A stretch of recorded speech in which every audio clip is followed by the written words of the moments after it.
Senhor nos traga cada dia mais para perto da sua presença e que o quebrantamento seja o nosso caminho, a humildade e a humilhação na presença do Senhor. Como Ele mesmo diz, humilhai-vos na presença do Senhor e Ele vos exaltará.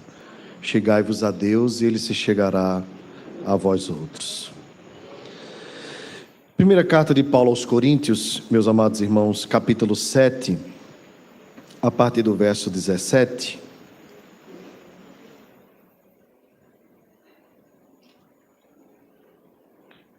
Nós vamos dar continuidade à nossa série, iniciada em junho deste ano. Nós estamos caminhando aqui no capítulo 7, onde, desde o início, o apóstolo Paulo está respondendo questões e perguntas referentes à vida familiar para os crentes de Corinto. Nós entendemos que são perguntas relativas ao dia a dia. É claro que 12.000 anos depois, alguns de nós podemos olhar para essas perguntas e dizerem assim, mas que perguntas inocentes, né?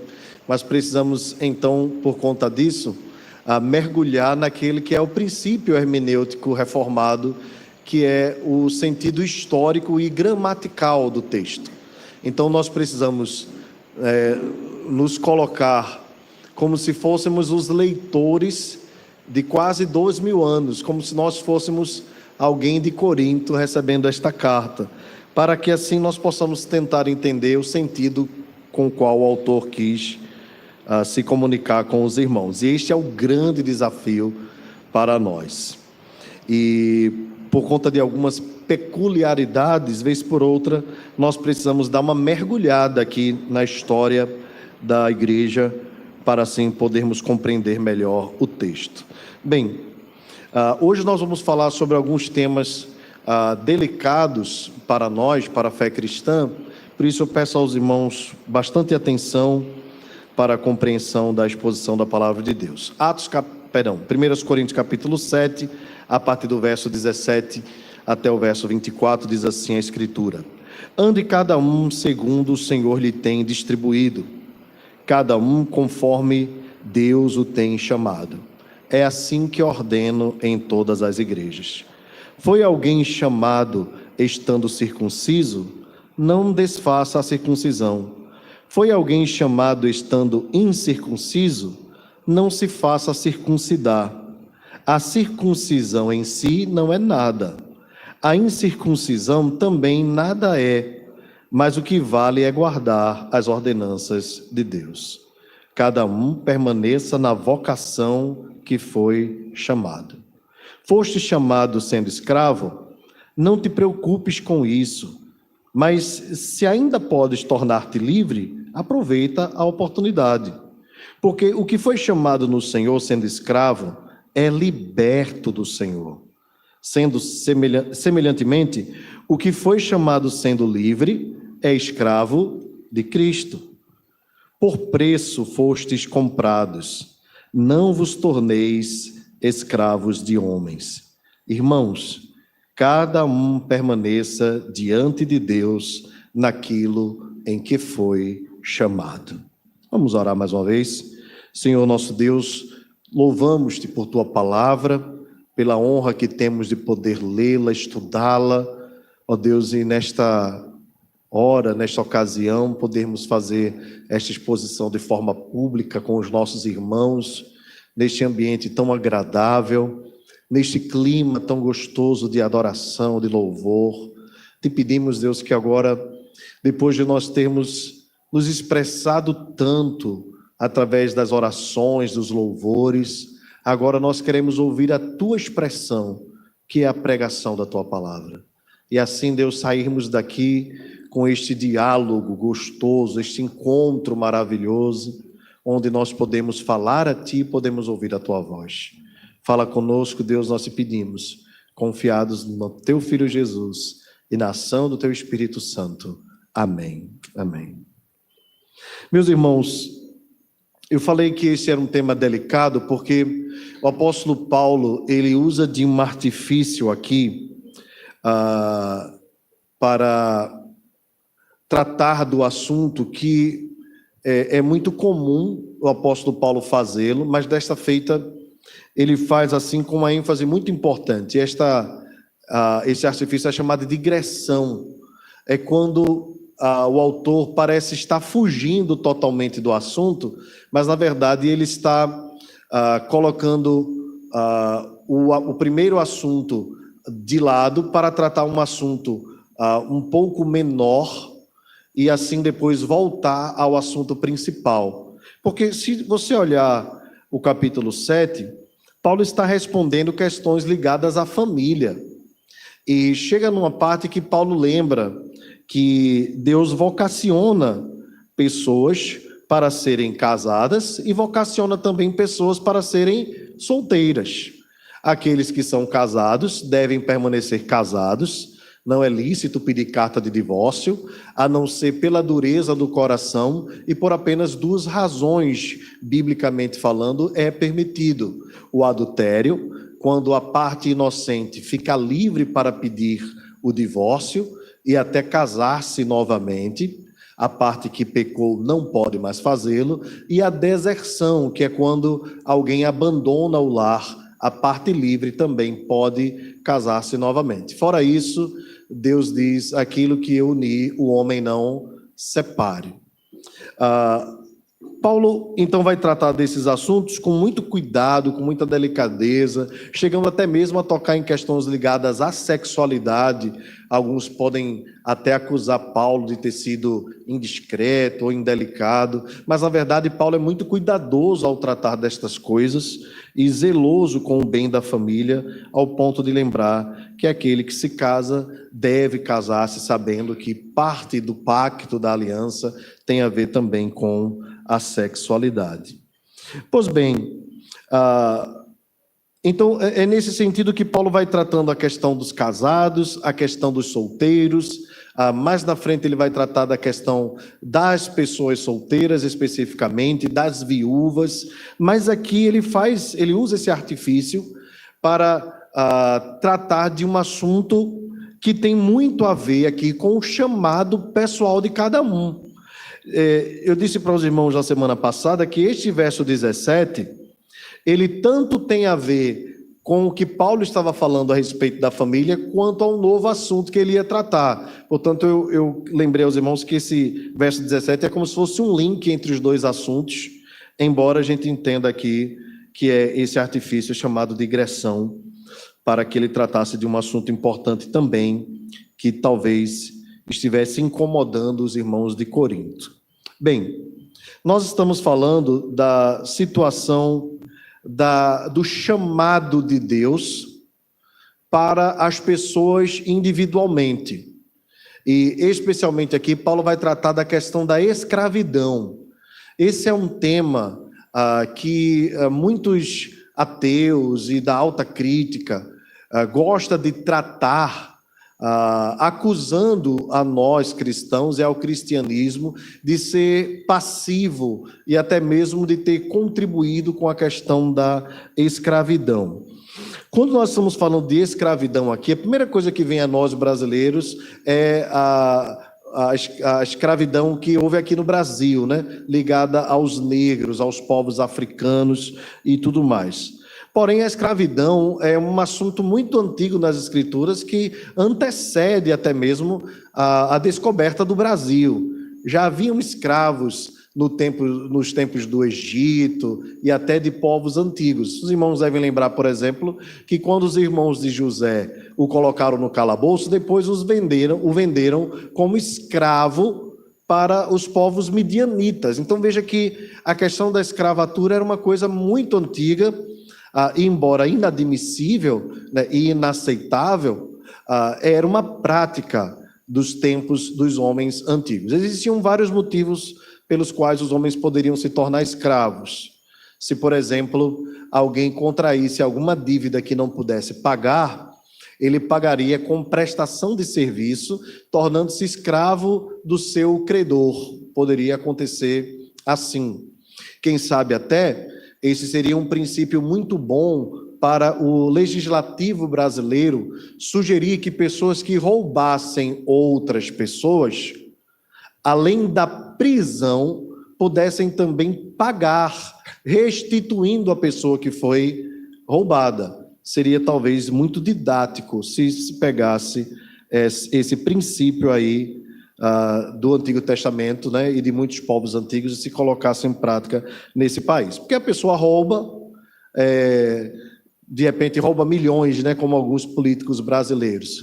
Pagam uma pena aí de 2, 3 anos, depois saem e não devem mais nada, ainda que tenham roubado milhões dos cofres públicos, provocando mortes no sistema de saúde, a falha na educação e tudo mais. A pessoa simplesmente vai lá e, pelo fato de estar presa, parece que ela não deve mais nada à sociedade.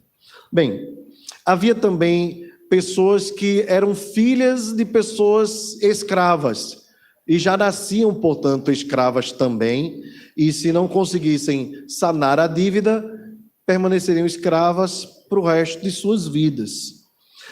Então, haviam várias formas de se tornar escravos naquela época.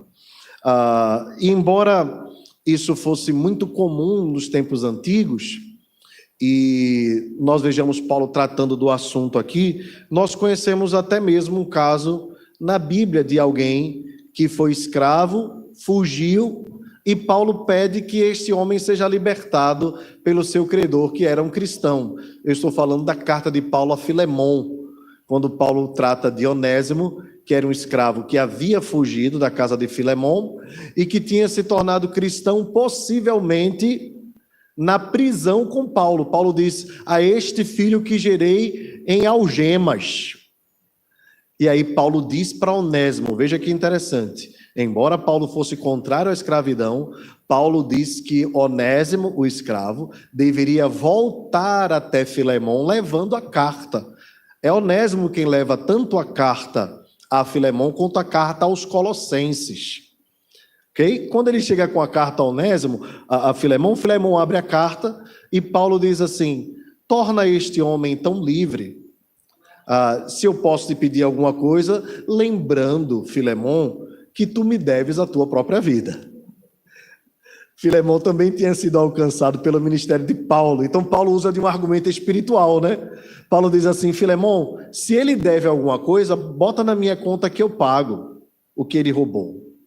Eu só queria te lembrar que se for dívida por dívida, tu me deves a tua própria vida, porque se hoje tu és um homem salvo, tu foste salvo por causa do meu ministério. Então, parabéns, Paulo, argumentação imbatível, e possivelmente Filemon não conseguiu se render e libertou Onésimo, é o que nós acreditamos, né? Pois bem, irmãos, vejam então que este era um assunto muito comum a ser tratado. E não é que a acusação seja correta, na verdade ela não tem sentido nenhum. O cristianismo, ele sempre lutou contra a escravidão.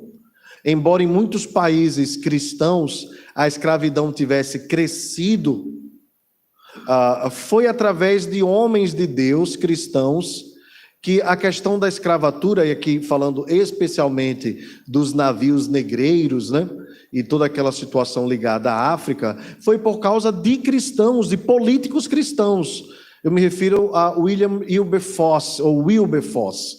Quem ainda não assistiu o filme Amazing Grace, né, ou traduziram para o Brasil como Jornada pela Liberdade, vale muito a pena assistir, é um filmaço. E nesse filme a história deste grande parlamentar inglês mostra a sua luta, incentivada por John Newton, um ex-capitão de navio negreiros, que se encontrou com o Senhor, né, teve um encontro com Cristo, se arrependeu dos seus pecados, deixou aquela prática, e além de ser um grande incentivador da abolição da escravatura, também foi um grande músico que escreveu a famosa música Amazing Grace. E aí vocês continuam em inglês, né? Oh, graça sublime do Senhor, perdido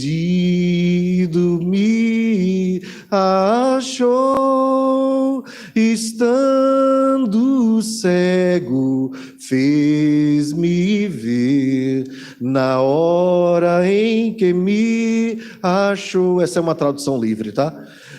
Mas é uma belíssima melodia, e conta-se que possivelmente esta melodia foi trazida dos cafezais. Os negros escravos, tirando os cafés, faziam sons que pareciam ser sons musicais, e durante as suas idas, né, de um lugar para o outro, as navegações, John Newton, que era capitão do navio, ouvia os negros cantando e chorando na parte mais baixa do navio, alguns deles até morrendo. E essa melodia era cantada e ficou na mente de Newton. Vale muito a pena ler também o livro de John Newton, a sua biografia. Pois bem, meus irmãos, a abolição da escravatura na Inglaterra foi um dos incentivos para que a abolição se espalhasse pelo mundo, inclusive chegasse até o Brasil. E isso tem tudo a ver com o cristianismo. Mas vamos voltar aqui a 2000 anos, porque nesta época não se falava de abolição ainda, ou não se lutava pela abolição ainda. E é claro que para nós a gente deve julgar, né, como é que se pode uma sociedade...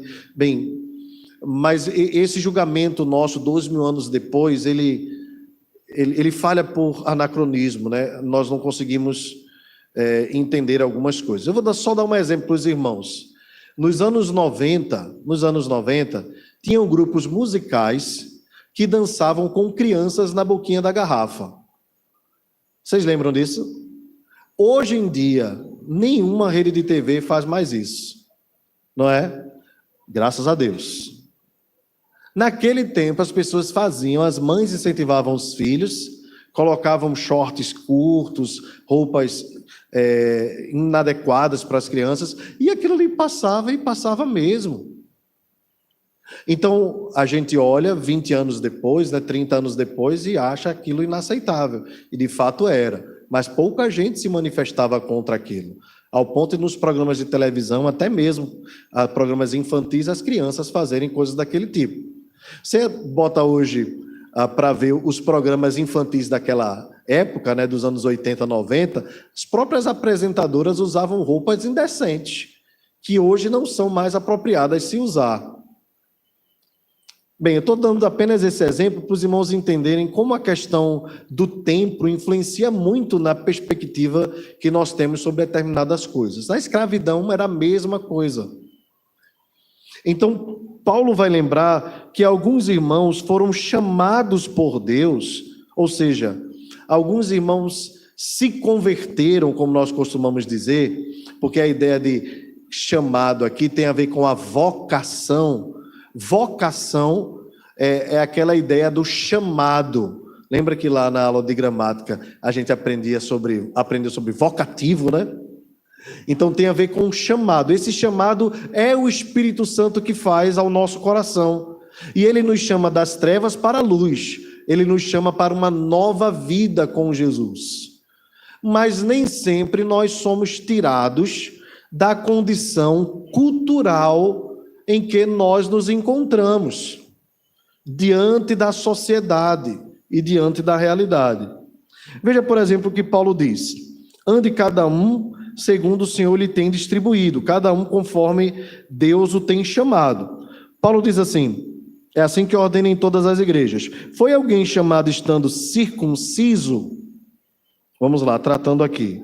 A circuncisão era praticada pelos judeus, com o corte do prepúcio do órgão genital masculino, quando o menino tinha apenas 8 dias de vida. E aquele era um sinal da aliança que Deus tinha feito com Abraão, e todas as gerações dos filhos de Israel, toda criança com 8 dias deveria fazer isso. Os pais deveriam levá-las, logicamente, ao sacerdote e assim praticar. Foi assim desde Abraão, também aconteceu até com o nosso Senhor e Salvador Jesus Cristo. Ele também foi levado ao 8º dia, ao sacerdote, teve o prepúcio cortado, e assim a aliança estava estabelecida de forma externa. A criança passava a fazer parte do povo de Deus, do povo de Israel. A circuncisão, então, era praticada quando o Espírito Santo desce sobre o povo de Deus, lá em Atos capítulo 2, já não precisa mais da circuncisão, porque a promessa de Joel é que o Espírito seria derramado sobre toda a carne. E aí, a partir de Atos 2, todo aquele que aceita Jesus, que é alcançado pela graça de Deus, não precisa mais se submeter à circuncisão. Agora, imagine uma coisa.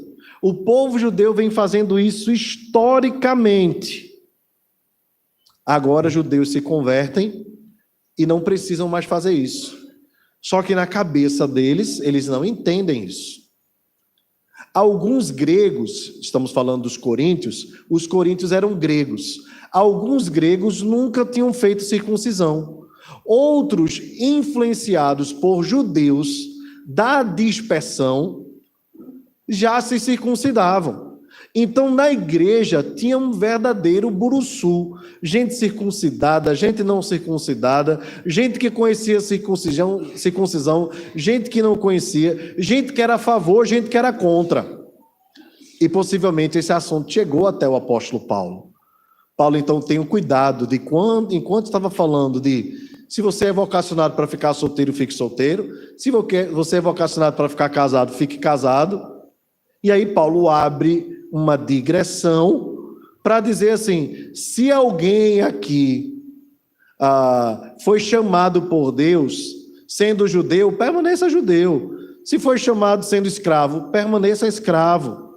Se foi chamado circunciso, não precisa tentar desfazer a circuncisão. E nem se é incircunciso, não precisa fazer a circuncisão. É curioso, né, pensar que alguém se circuncidou e voltar a ser incircunciso, né? Mas havia uma cirurgia que fazia novamente a ligação do órgão masculino. Um negócio esquisito, mas acontecia.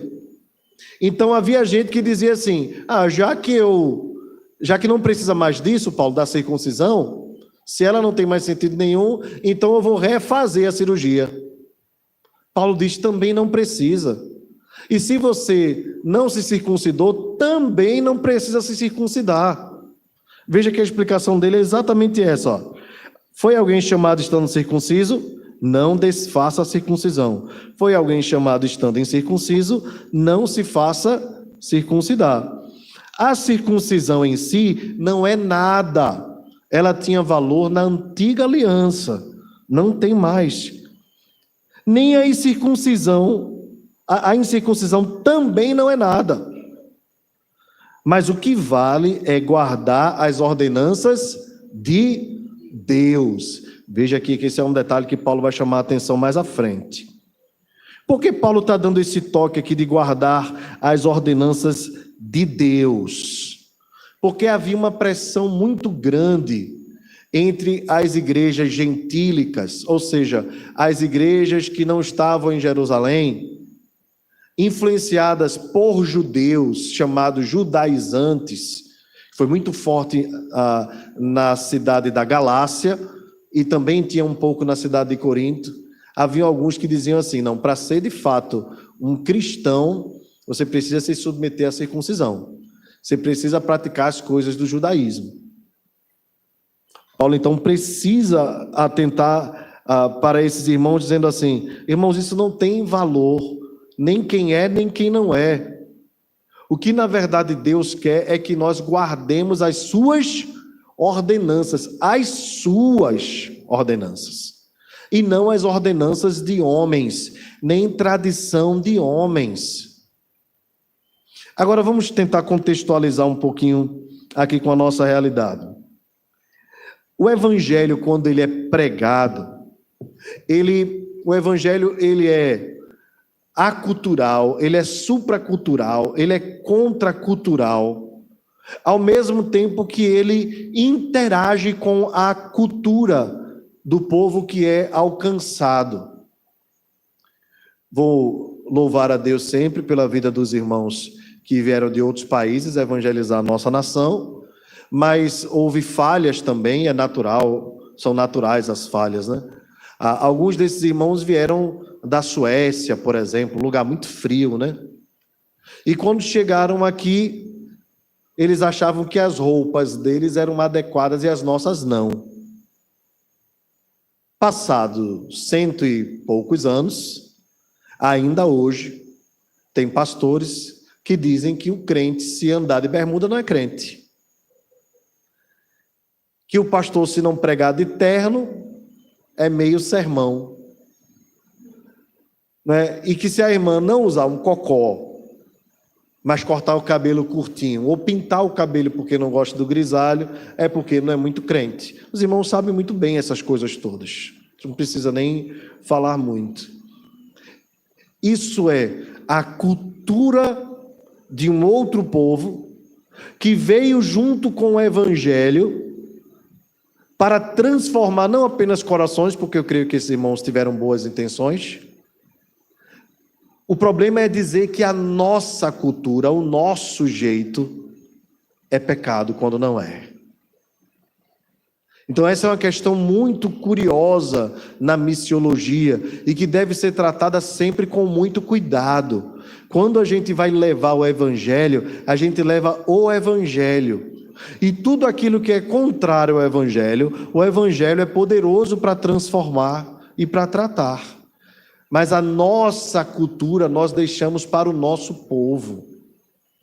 Ofertar aqui é da forma como nós fazemos. Os irmãos saem, vão lá, colocam aqui no gasofilácio, lá atrás, quietinhos, cantando o hino. Ofertar na África é festa. Ofertar na África é pulo de alegria, de celebração. Você assiste um filme americano e vê, por exemplo, no enterro, as pessoas comendo, né? Você já viu? Negócio esquisito, né? Comer no enterro. Mas eles comem, uma forma de você dizer para um americano que está assim, pesaroso, é levar um prato de comida gostoso para o enterro, que às vezes acontece na casa do defunto. Um negócio esquisitaço. Mas é a cultura deles. Aí a gente vai assistir um filme americano e vê quando alguém está muito triste, assim, com saudade daquele seu parente que morreu. Aí ele vai lá no cemitério, né, coloca flores, lembra daquela pessoa, tal. Se um evangélico vai no cemitério fazer isso, aí aqui no Brasil se diz, é idolatria. Está fazendo comunicação com os mortos, é espírita, tal. Não há mal nenhum em fazer isso. Biblicamente falando, não há nenhum erro. Aquele túmulo ali representa o local em que a pessoa que você ama foi sepultada. Você já viu como é enterro de crente? Às vezes o pessoal vai para o enterro de crente, aí diz assim, está lá o morto, né? Está vendo o morto aqui? Aqui não é mais nada, o que vale é o espírito. É o corpo dele que está ali. É aquele corpo que Jesus vai ressuscitar. Então tem umas coisas na nossa cultura que são esquisitas. E por conta de uma outra religião, espiritismo, coisa desse tipo, aí a gente vai para o outro extremo. Bem, são as questões da cultura. Eu não posso chegar na sua casa e dizer que é errado, que não pode passar roupa na cama. Quem passa roupa aqui no colchão? No colchão, um monte de gente, né? Quem passa na tábua de passar? Quem acha que o certo é na tábua de passar? Não. Quem acha que qualquer lugar passando, a roupa está passada, valeu. Pronto. Agora imagine eu chegar na sua casa e dizer assim, não, você não vai com essa roupa para a igreja, porque essa roupa foi passada no colchão. O lugar para passar é na tábua. A gente não chega na casa dos outros mexendo na cultura do outro. Cada família tem uma hora de tomar café, tem um jeito. Agora imagina você chegar no país do outro, dizendo que está tudo errado. A roupa é do diabo, a música é do diabo. Uma vez eu tive uma professora, já está na glória do Senhor, mas ela disse assim, um absurdo, ela era muito ligada à cultura inglesa, né, dos hinos, tal, da inódia inglesa. Um absurdo, fui numa igreja presbiteriana, lá no sertão, e eles estavam cantando Tu és fiel, Senhor, em forró. Isso é um absurdo. Mas, irmã, a senhora que estava no lugar errado. Eles estavam no lugar certo, eles pegaram a música, a melodia, a letra, né, que é muito bonita de um hino, e botaram num ritmo que é natural deles, que é o pé de serra, o forró, coisa desse tipo. Errada estava a senhora, que foi para o lugar deles. Então você vai escutar uma música latina, tem um estilo latino. Você vai escutar uma música brasileira, deve ter o estilo brasileiro. Essa, aqui só um parênteses, né? Essa é a nossa crítica a esse movimento chamado worship, né? Que quer só colocar as músicas lá do Hillsong, lá da Irlanda, trazer para cá, enquanto a gente tem música brasileira de boa qualidade, onde a gente toca os nossos ritmos. Agora, é claro que nós somos pessoas globalizadas, né? Então a gente pode tocar um worshipzinho aqui, um samba ali, às vezes eu toco com os irmãos aqui uma música mais do nosso ritmo, aqui um maracatu, né? Ou um caboclinho, coisa desse tipo, que é ritmo nosso, que é coisa nossa, que faz o nosso sangue ferver, que faz a gente sentir que a gente está na nossa casa. Essa é a nossa cultura, e não há nenhum problema nisso. Bem, essa era a grande questão que Paulo estava tratando aqui, só que dentro da perspectiva de como as pessoas viviam como sociedade. Paulo então diz assim: cada um permaneça na vocação em que foi chamado. Fosse chamado sendo escravo, não te preocupes com isso. Veja que aqui, irmãos, parece, quando nós lemos só esse verso aqui, que Paulo está dizendo que é normal a escravidão. Não é isso. Paulo está falando para os irmãos que haviam se convertido e estavam, por algum motivo, na condição de escravos, que eles, independente da condição que estavam dentro de um propósito que Deus determinou na sua providência. Assim eles foram encontrados por Cristo quando foram alcançados pela graça. Paulo diz: não te preocupes em ser um cristão sendo escravo. Não há nenhuma vergonha nisso. Porém, se você tiver a oportunidade de se tornar livre, aproveite a oportunidade. Melhor ser livre do que ser escravo, não é verdade? Então o que Paulo está dizendo, porque havia a possibilidade de alguém que era escravo comprar a sua alforria, a sua liberdade. Então, se ele pudesse se tornar livre de forma lícita, sem nenhum problema, não havia nenhum mal em fazer isso, aproveita a oportunidade. Porém, o que Paulo diz aqui no verso 22 resolve o problema da acusação de que o cristianismo era a favor da escravidão. Paulo diz assim: porque o que foi chamado no Senhor sendo escravo é o quê? Liberto do Senhor. Semelhantemente, o que foi chamado sendo livre é escravo de Cristo. Vejam que palavra de Paulo. Paulo diz assim: ainda que você esteja na condição de escravo, na verdade você é liberto. Porque você é um escravo de Cristo. Porque Cristo libertou o teu coração. Porque Ele quebrou as algemas do teu coração. Porque Ele quebrou os grilhões do teu coração. E ainda que você morra como um escravo, não conseguindo pagar a sua dívida, que te daria liberdade, você é livre no seu coração. Mas alguém que é livre financeiramente, até mesmo com condição de ter escravo, na verdade, esse é um escravo. Porém, você sendo escravo é um liberto do Senhor. Que coisa linda, né, irmãos? Veja que o Evangelho, ele é sobrenatural. Só o Evangelho explica estas coisas. E você imagina, irmãos, na igreja de Corinto, assim como em muitas das igrejas do Novo Testamento, irmãos foram alcançados em condições totalmente distintas.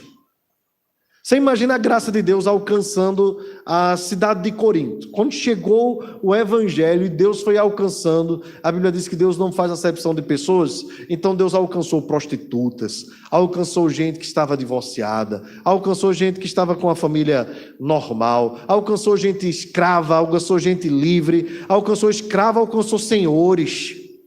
E agora está todo mundo dentro da mesma igreja. Gente totalmente diferente, em condições financeiras totalmente diferentes, em situações sociais totalmente diferentes, e agora o Espírito Santo traz todo mundo para a mesma casa e diz assim: vamos ajustar as coisas. E aí acontecia, como nós temos relatos históricos e muitos historiadores, de que irmãos que tinham muitos escravos se tornaram crentes, começaram a libertar os seus escravos. Em outras palavras, dizer para os seus irmãos em Cristo: me perdoe, durante muito tempo você foi meu servo, meu escravo, porque você não tinha condições de pagar a dívida. Mas agora eu te dou a carta, você é livre. Você é livre, porque Cristo fez livre o meu coração. Só o Evangelho faz isso, irmãos. O que aconteceu com Onésimo é um exemplo assim arrasador. Você imagina um homem fugir do seu senhor, deixando um prejuízo, além dele deixar o prejuízo porque ele era um escravo, e aquele senhor, Filemão, havia comprado ele de alguma forma, ele ainda roubou. E aí vai preso na cadeia, e fica na cadeia de lado de Paulo. Não tinha um lugar melhor não para ele ficar, logo de lado de Paulo. O evangelho alcança aquele homem e agora ele volta para a casa de Filemão com o privilégio de tornar-se livre. Só o evangelho, irmãos, faz isso. O evangelho coloca-nos aqui numa condição como irmãos de igualdade. Todos nós somos iguais perante o Senhor. Aqui não tem patente, aqui não tem general, não tem coronel. A gente toma o mesmo sorvete, a gente bebe a mesma água, a gente senta nas mesmas cadeiras iguais. A gente se abraça como irmãos em Cristo Jesus. A gente olha um para o outro e não vê maior nem menor. Ah não, mas na igreja tal, para ser presbítero tem que ter dinheiro. Aqui os presbíteros é tudo liso. Nem adianta, tudo liso. Às vezes eu vou nas igrejas, né? O pessoal diz assim: pastor, cadê o seu carro? Eu tenho muitos carros, daqui a pouco um motorista meu chega aí para me levar. Meus irmãos, aqui nós somos iguais. Quando a igreja escolhe presbítero, diácono, pastor, pela condição financeira, se é empresário, se tem PhD, se é pós-graduado, deixou de ser igreja, passou a ser empresa. Aqui a gente não olha para o outro para ver quem tem um carro melhor, quem tem um carro pior. Aqui nós olhamos uns para os outros como irmãos. Todos nós somos irmãos, servos de Cristo. Aqui não há acepção de pessoas. Aqui nós não diferenciamos homens e mulheres. Uma criança tem o mesmo valor que um adulto. O rico tem o mesmo valor que o pobre. E Deus, irmãos, nos colocou na sua providência, pelo seu decreto, em condições diferentes de vida. E não é porque o irmão é mais pobre que ele é menos agraciado por Deus do que aquele irmão que, pela graça também de Deus, conseguiu trocar de carro. Ah, não, trocou de carro é porque Deus abençoou, claro. Mas o irmão que é pobre, Deus também tem abençoado. Ande o pobre na sua dignidade, o rico na sua dignidade. Recomenda-se aos ricos que não sejam orgulhosos e que nem coloquem os seus corações na instabilidade da riqueza, mas pelo contrário, andem de forma correta, fazendo bem, ajudando o seu próximo, mas não coloque o coração na riqueza, porque quem satisfaz é Deus. Agur resume bem isso tudo, né? Quando ele diz assim: uma coisa peço ao Senhor, por favor, me conceda. Não me deis nem riqueza e nem pobreza. Dá-me o pão que for necessário. Porque se eu for rico, eu posso me esquecer do Senhor. E se eu for pobre, eu posso envergonhar o nome do Senhor. Dá-me o pão que for necessário. Ou seja, irmãos, nós devemos andar na dignidade na qual Deus nos chamou. Agora, se você é pobre e tem condições de melhorar de vida, melhore. Maravilha. Se tiver condições de estudar, de ganhar o seu próprio dinheiro, se tiver condições de abrir o seu negócio e prosperar, prosperidade financeira é bênção de Deus também. Quando ela vem acompanhada de vida de santidade, de busca pela presença de Deus, é bênção. E na verdade, o Evangelho faz isso. O Evangelho, irmãos, por si só, não tem serviço social melhor do que o Evangelho. E eu posso provar para os irmãos. Alguns de vocês aqui gastavam dinheiro com mulheres fora, outros gastavam dinheiro com bebidas e cigarros, já não gastam mais, são dizimistas fiéis, contribuem para casa, o dinheiro é da casa para o benefício do lar. Gastava com coisas supérfluas, hoje prefere estudar, investir no bem da própria casa, no conforto do lar. Você imagina se você fosse um ímpio? Certamente gastaria os seus recursos com coisas vãs e fúteis, típica dos ímpios. Mas o Evangelho, por si só, sem precisar de nenhum projeto organizado social, por si só já transforma a sociedade. Eu gosto de lembrar alguns testemunhos, talvez um dos testemunhos mais fortes aqui é do nosso irmão Cardoso, diácono. Quem conhece Cardozinho sabe o quanto o Evangelho mudou a vida deste homem. E hoje Cardoso é uma bênção, porque a graça de Deus alcançou a vida dele. Aprendeu a ler na igreja, foi alfabetizado pela missionária Esther, aprendeu a ler e lê muito bem. A voz de Cardozinho era aquele estrondo de trovão, né? Quando ele falava com Maria, a Avenida Benjamin toda se tremia. Aí agora Cardozinho está cuidando de Maria. Se não fosse o Evangelho, irmãos, o que seria daquele homem? Eu estou dando só um exemplo. Mas o que seria de mim e de você se não fosse o Evangelho? Irmãos, eu me conheço.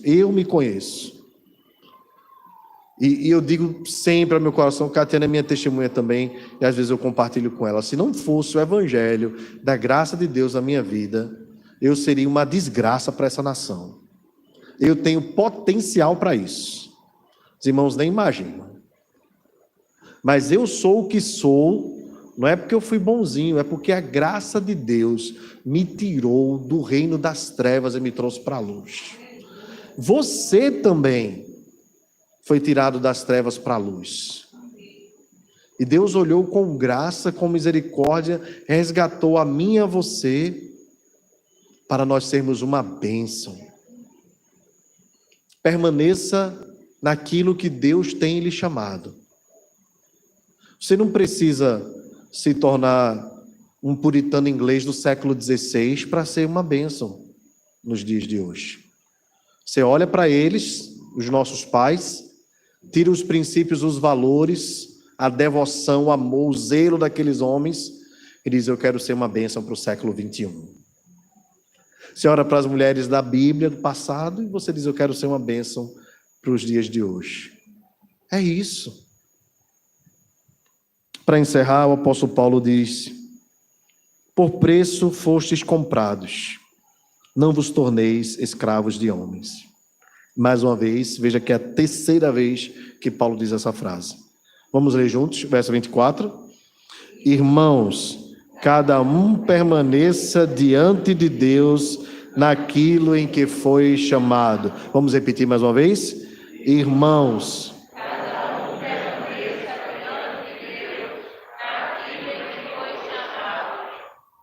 Por quê? Porque fostes comprados por preço. Não é à toa, 1 Coríntios 6:20, Paulo vai falar sobre isso, conta a questão da pureza, e Paulo encerra, irmãos, Paulo sempre, né? Não precisa nem falar nada. Mas ele termina a sessão aqui, quando ele falava de escravos, de livres, Paulo diz: vocês foram comprados por um alto preço. A ideia, o verbo aqui, comprar, tem a ver com a negociação que se fazia para a compra de escravos. E quando um escravo era comprado, né, ele recebia então, o seu possuidor recebia um documento lhe dando a posse, como se fosse uma propriedade. Isso é abominável, mais uma vez nós lembramos, toda escravidão é abominável, menos a escravidão de Cristo. Nós somos escravos de Cristo. A nossa carta está com Ele. Nós somos dele e Ele é nosso. Nós fomos comprados pelo preço precioso do sangue de Jesus. Fomos comprados para sermos livres em Cristo e escravos de Cristo ao mesmo tempo. Para que a nossa vontade não seja nossa, mas seja a vontade daquele que nos chamou das trevas para a luz. Por isso a gente não deve se submeter a nenhum peso humano ou de tradições que queiram colocar sobre nós. Nenhum, meu irmão, nenhum peso sobre nós. O Evangelho nos liberta de todo o peso das vãs tradições. Todo o peso. Sejam as tradições que o movimento pentecostal às vezes quer colocar sobre nós, sejam as tradições que o movimento reformado também quer colocar sobre nós. Nós não temos peso de tradição nenhuma. Nós somos livres pelo Evangelho de Cristo. Preservamos com amor as nossas tradições sem nenhum problema, desde que elas não se tornem um peso, um enfado, ao ponto de nos tirar do foco das Escrituras. Porque aí nós condenamos o romanismo pela tradição acima das Escrituras e pegamos as tradições protestantes e colocamos no mesmo patamar. Jamais. Sola a Escritura, esse é o lema da Reforma. Sola a Escritura. Estamos na semana da Reforma. Sola a Escritura. A tradição é importante, mas ela está abaixo. Nunca acima das Escrituras. Sola e tota a Escritura. Toda a Escritura é a palavra de Deus e serve para nós como regra de fé e prática. Nós devemos amar as Escrituras, amar a Deus, viver pelas Escrituras. Cuidado com essa história de que o pastor é ungido do Senhor e o que ele falou, olha, é inerrante. Que história é essa? Os crentes de Berea estavam olhando. Por isso, quando eu prego, eu peço para que você preste atenção, porque eu sou capaz de errar. E não tenho nenhum problema em ser corrigido. A Escritura é que é inerrante. O pregador é a voz de Deus, mas o pregador pode se enrolar, pode se atrapalhar, pode errar. Mas a Escritura não falha, não erra. Mas em algumas tradições do nosso meio, o que o pastor falou, acabou-se. A roupa tem que ser tal, a cor da igreja tem que ser tal, tem que ser tudo. Quem disse isso, irmãos? Ou nós vivemos a liberdade do Evangelho, ou nós estamos nos amarrando às tradições vãs, que em nada contribuem para o nosso crescimento espiritual e para o progresso do reino de Deus. Nós fomos livres, irmãos, de todas as amarras da tradição. Para que a gente se alinhar de novo com isso? Jamais. Nem peso da denominação. Nem peso da denominação. Nós devemos ser submissos às autoridades da igreja, não é verdade? Enquanto estas estiverem submissas à palavra de Deus. Sola Escritura. Não vos torneis escravos de homens. Cristo nos fez livre. Que Deus nos abençoe em nome de Jesus.